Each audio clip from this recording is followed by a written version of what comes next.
आजपर्यंत मी कस्टमर डिमांडवर खूप सारे ॲनिव्हर्सरी केक बनवले, पण यावेळी मात्र आमची ॲनिव्हर्सरी असल्यामुळे मी खूप जास्त कन्फ्युज्ड होते की मला कशा टाईपचा केक बनवायचा आहे.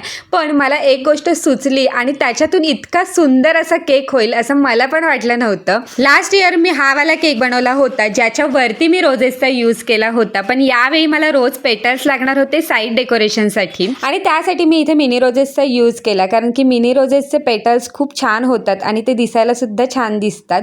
त्यामुळेच मी इथे मिनी रोजेसचे पेटल्स काढून घेतले. त्यानंतर ट्रेमध्ये मी कपल टॉपर लावलेला केक जो आहे तो ठेवला आणि त्याच्या साईडने मी जे पेटल्स आहेत ते टाकून घेतले. त्यानंतर दोन साईडला 2 रोज ठेवून घेतले आणि सगळ्यात जास्त जर छान कोणी लावले असतील तर या 2 कॅन्डल्सने, या सेंटेड कॅन्डल्स आहेत, या लावल्यानंतर संपूर्ण रूममध्ये खूप छान असा स्मेल येत होता. आणि हे जे हार्ट टॉपर्स आहेत ना ते पण मी घरीच तयार केले होते. याचा यूज तर मी डायरेक्ट करणार होते, मी आधीच लावून ठेवणार होते टॉपर्स, पण नंतर मला सुचलं की आपण एक एक करून हे टॉपर्स जे आहेत ते केकवर लावू, कारण की आमची 6th ॲनिव्हर्सरी होती म्हणून मी असं ठरवलं की 6 टॉपर करू आणि एक एक करून ते आपण केकवर लावू. त्यानंतर इथे आम्ही ॲनिव्हर्सरीचा टॅग लावला आणि छान अशी आमची ॲनिव्हर्सरी नाईटला सेलिब्रेट केली.